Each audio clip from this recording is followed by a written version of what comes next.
Commercial సినిమాలకు అర్థం మారిపోతుందా? లేదంటే మన హీరోలే కమర్షియల్ సినిమా అనే పదానికి అర్థం మార్చేస్తున్నారా? ఒకప్పుడు చొక్కా నలక్కుండా 100 మందిని ఎగరేసి కొట్టినోళ్లే ఇప్పుడు ఒక్కో పాత్ర కోసం అలా నలిగిపోవడానికి కారణమేంటి?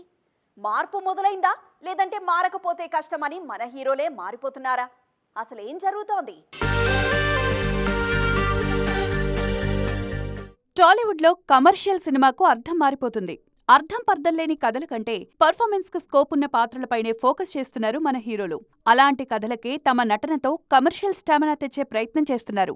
కొన్నేళ్లుగా మన హీరోలు మాస్ రగ్డ్ క్యారెక్టర్స్ వైపు అడుగులు వేస్తున్నారు. రంగస్థలం నుంచి ఈ ట్రెండ్ మొదలైంది.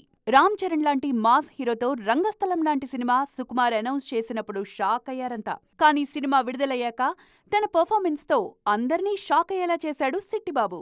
సినిమా వచ్చి 6 ఏళ్లు దాటినా ఇప్పటికీ ఆ ఇంపాక్ట్ తగ్గలేదు.